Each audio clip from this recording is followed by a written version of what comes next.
नमस्कार दोस्तों, कहानी क्राइम चैनल पर आपका स्वागत है। दोस्तों, आज की जो हमारी क्राइम की कहानी है वो है फतेहपुर उत्तर प्रदेश से। तो चलिए दोस्तों, शुरू करते हैं क्राइम की इस सच्ची कहानी को। उत्तर प्रदेश के फतेहपुर शहर का एक मोहल्ला है मिश्रा मऊ। इसी मोहल्ले में राजेश साहू अपने परिवार के साथ रहता था। उसके परिवार में पत्नी के अलावा 2 बेटे और 1 बेटी सुलेखा थी। राजेश घी का कारोबार करता था। वो फतेहपुर शहर के आसपास के गांव-गांव जाकर लोगों के यहाँ से घी खरीदता और फतेहपुर में लाकर बेचा करता था। इससे उसे जो फायदा होता उसी से उसके परिवार की गुजर बसर होती थी। राजेश साहू की बेटी सुलेखा सुंदर होने के साथ साथ थोड़ी चंचल भी थी, इसलिए सयानी होने पर मोहल्ले के कई युवक उस पर डोरे डालने की कोशिश करने लगे। ये भनक राजेश को लगी तो उसे चिंता होने लगी। तब उसने बेटी के लिए वर की तलाश शुरू कर दी। थोड़ी भागदौड़ के बाद उसे सदर कोतवाली के मोहल्ला बक्सरपुर राधानगर में एक लड़का मिल गया।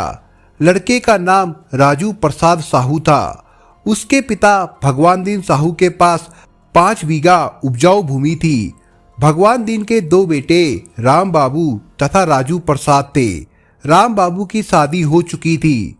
वो परिवार सहित अलग रहता था। राजू पिता के साथ खेती किसानी करता था।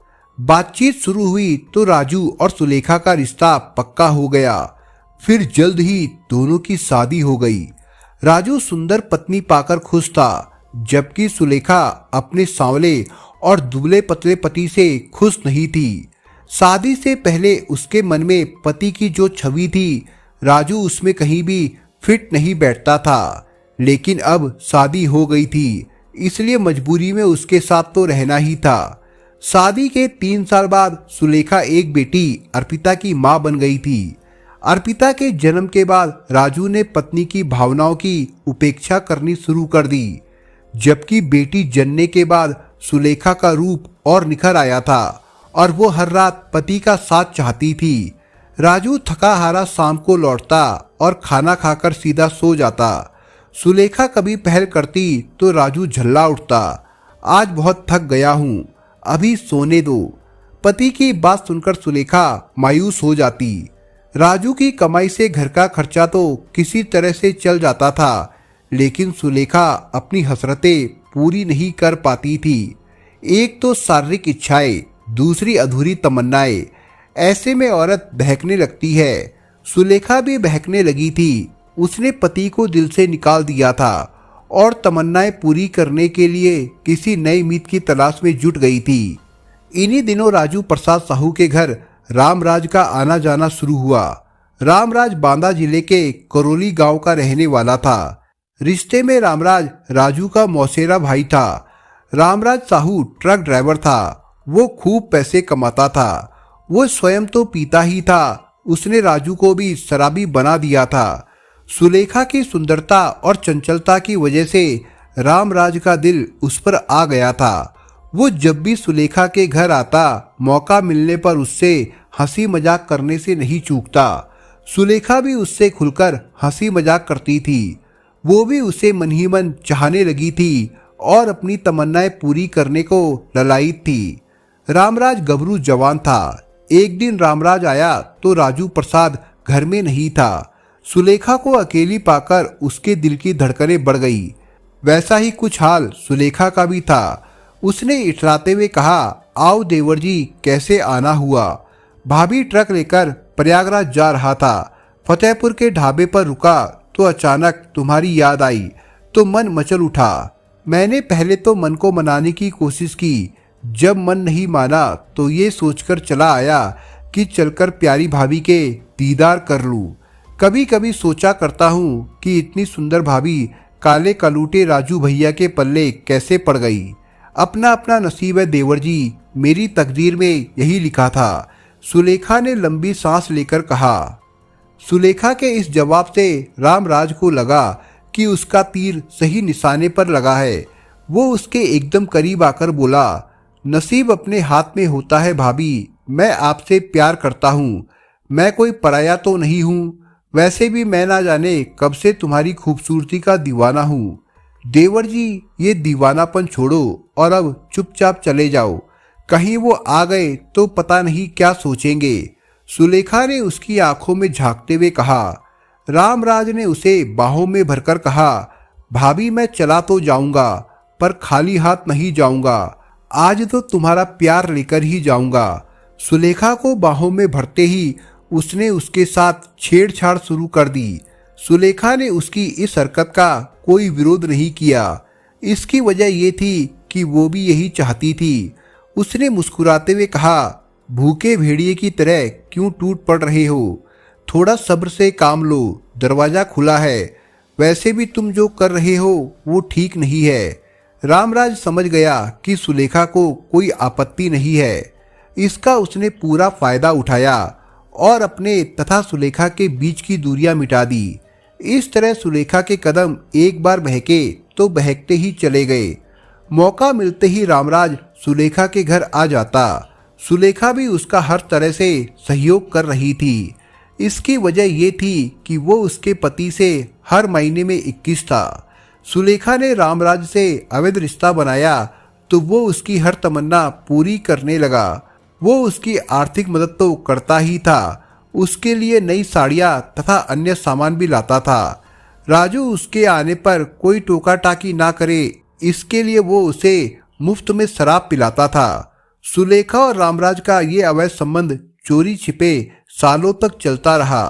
आखिर कब तक उनका ये गलत संबंध छिपा रहता? वे समय के साथ लापरवाह होते गए। परिणाम स्वरूप एक दिन राजू प्रसाद ने दोनों को आपत्तिजनक हालत में देख लिया। फिर तो उसे समझने में देर नहीं लगी कि उनके बीच ये खेल काफी दिनों से चल रहा है। रामराज चूंकि उसका मौसेरा भाई था और उससे ज्यादा ताकतवर भी था, इसलिए राजू प्रसाद ने उससे सीधे टकराना उचित नहीं समझा। उसके जाने के बाद उसने सुलेखा को आड़े हाथों लेते हुए कहा, शर्म आनी चाहिए तुम्हें ये सब करते हुए। एक बच्चे की माँ होने के बाद तुम नीचता पर उतर आई। इसके बाद जब दोनों में तू मैं शुरू हुई तो बात बढ़ती गई। राजू को गुस्सा आ गया तो उसने सुलेखा की जमकर पिटाई की, लेकिन इस पिटाई के बाद भी सुलेखा ने रामराज को नहीं छोड़ा। वो रामराज की इतनी दीवानी हो चुकी थी कि जब उसे घर में उससे मिलने का मौका नहीं मिलता तो वो किसी न किसी बहाने बाहर जाकर उससे मिलन कर लेती थी। जब इसका पता राजू प्रसाद को चलता तो वो शराब पीकर सुलेखा और रामराज को खूब गालियां बकता। 25 मार्च 2021 की रात राजू प्रसाद ने एक बार फिर सुलेखा और रामराज को आपत्तिजनक हालत में देख लिया। रामराज तो भाग गया, लेकिन सुलेखा कहाँ जाती। राजू ने सुलेखा को बेतहाशा पीटा और जमकर गालियां सुनाई। होली के एक दिन पहले यानी 27 मार्च को भी राजू ने सुलेखा को बहुत पीटा। पीटने के बाद वो घर के बाहर शराब पीने चला गया। उसके जाने के बाद सुलेखा ने अपने प्रेमी रामराज से मोबाइल फोन पर बात की और उसे दुम दबाकर भाग जाने का उल्हाना दिया। उसने ये भी बताया कि राजू ने पीट पीट कर उसकी देह सिहाई कर दी है। अब वो उसका जुर्म और बर्दाश्त नहीं करेगी। जल्द ही कोई रास्ता निकालो। अब वो उससे तभी मिलेगी जब रास्ते का कांटा साफ हो जाएगा। 28 मार्च 2021 को होली थी। रामराज बाइक से दोपहर 12 बजे राजू प्रसाद के घर जा पहुंचा। उसके मन में तो नफरत थी, लेकिन उसने दिखावे के तौर पर राजू के पैर छुए और बोला, भैया आज होली है, गले मिलने आया हूँ। अपनी गलतियों की माफ़ी मांग रहा हूँ, हो सके तो मुझे माफ़ कर दो। राजू प्रसाद ने एक नज़र रामराज के चेहरे पर डाली और फिर उसे गले लगा लिया। इसके बाद दोनों बातचीत करने लगे। बातचीत में उलझाकर रामराज ने उसे शराब पीने के लिए राजी कर लिया। इसी बीच रामराज ने सुलेखा को इस बात की जानकारी दे दी कि आज वो चुभने वाला कांटा निकाल फेंकेगा। इसके बाद रामराज ने राजू को अपनी बाइक पर बैठाया और निकल गया। दूसरे दिन सुलेखा रोते हुए जेठ राम बाबू के घर पहुंची और उसे बताया कि राजू कल दोपहर से घर से गायब है, पता नहीं कहाँ चले गए। रात भर वो उनके लौटने का इंतजार करती रही। उनका पता लगाओ, उसका जी घबरा रहा है। राम बाबू ने सुलेखा को शक की नज़र से देखा, लेकिन उसने आश्वासन दिया कि वो राजू को ढूंढेगा। इसके बाद राम बाबू ने राजू प्रसाद की खोज शराब के ठेकों, बस अड्डों व टेम्पो स्टैंड पर की, पर उसका कुछ पता नहीं चला। नाते रिश्तेदारों के यहाँ भी वो नहीं गया था। 30 मार्च की सुबह 10 बजे राम बाबू को पता चला कि थरियाओं थाने के हंसवा गांव के पास स्थित पीएनसी प्लांट के पीछे झाड़ियों में किसी युवक का शव पड़ा है। ये पता चलते ही राम बाबू वहां पहुंचा। उसने शव देखा तो वो रो पड़ा। उस समय मौके पर थरियाव थाना प्रभारी Nandlal, SP Satpal, additional SP Rajesh Kumar तथा डीएसपी अनिल कुमार मौजूद थे। पुलिस अधिकारी घटनास्थल का बारीकी से मुआयना कर रहे थे। राम बाबू ने सुबकते हुए बताया कि शव उसके छोटे भाई राजू प्रसाद साहू का है। वो होली वाले दिन से गायब था। शव की शिनाख्त होने के बाद पुलिस ने शव को पोस्टमार्टम हेतु फतेहपुर भिजवा दिया। इसके बाद एसपी सतपाल ने हत्या का पर्दाफाश करने तथा कातिलों को पकड़ने की जिम्मेदारी एएसपी राजेश कुमार को सौंपी। उन्होंने तब पुलिस टीम का गठन किया। इस टीम में इंस्पेक्टर नंदलाल, एएसआई उपदेश कुमार, ललित कुमार, महिला सिपाही प्रियंका, सरोज तथा सर्विलांस प्रभारी सुनील कुमार को शामिल किया गया। पुलिस टीम ने मृतक के भाई राम बाबू से पूछताछ की तो उसने बताया कि उसके भाई राजू प्रसाद की हत्या उसके मौसेरे भाई रामराज ने की है। वो बांदा जनपद के मारका थाने के करौली गांव का रहने वाला है। हत्या में मृतक भाई की पत्नी सुलेखा का भी हाथ है। रामराज और सुलेखा के बीच नाजायज रिश्ता बन गया था। इस रिश्ते का विरोध राजू करता था। ये जानकारी मिलते ही पुलिस टीम ने रामराज के मोबाइल फोन को सर्विलांस पर लगा दिया, जिससे उसकी लोकेशन मलाका कस्बे की मिली। जांच से पता चला कि मलाका में रामराज का दोस्त नीरज पासवान रहता है।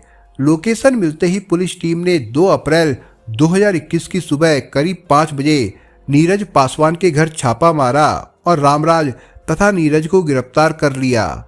इसके बाद टीम ने सुबह 10 बजे सुलेखा को भी उसके घर से गिरफ्तार कर लिया। तीनों को थाना थरियाव लाया गया। पूछताछ में तीनों ने राजू की हत्या का जुर्म कबूल किया। यही नहीं, रामराज ने हत्या में इस्तेमाल की गई मोटरसाइकिल तथा खून सना पत्थर भी बरामद करा दिया। रामराज ने पुलिस को बताया कि उसके और सुलेखा के बीच अवैध संबंध थे, जिसका विरोध राजू प्रसाद करता था और सुलेखा को मारता पीटता भी था। होली के एक दिन पहले भी राजू ने सुलेखा को जमकर पीटा था, जिसकी शिकायत उसने मोबाइल फोन पर की थी और बाधक बन रहे पति को मिटाने की बात कही थी। इसी के बाद उसने राजू प्रसाद की हत्या की योजना बनाई और अपनी योजना में दोस्त नीरज पासवान को भी शामिल कर लिया। नीरज फतेहपुर जनपद के गाजीपुर थाने के मलाका का रहने वाला था। योजना के तहत वो होली वाले दिन बाइक से राजू प्रसाद के घर पहुंचा और उसे शराब पिलाने का लालच देकर अपने दोस्त नीरज पासवान के घर मलाका लाया। यहाँ पर उन्होंने शराब पी और खाना खाया।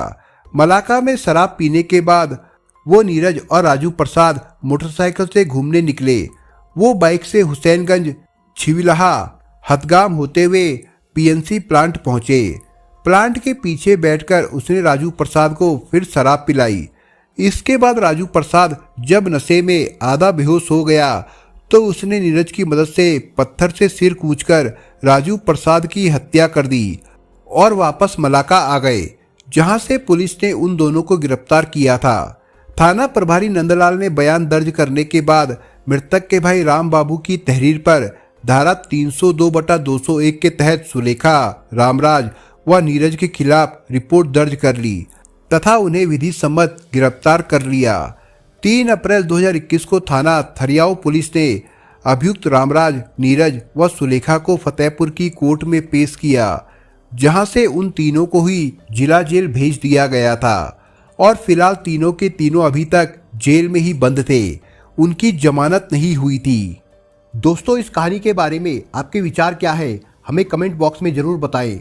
और दोस्तों, अगर आपको हमारा काम पसंद आया हो तो वीडियो को लाइक शेयर जरूर करिए और अगर आपने अभी तक चैनल को सब्सक्राइब नहीं किया हो तो जाने से पहले चैनल को सब्सक्राइब जरूर करिए दोस्तों। धन्यवाद।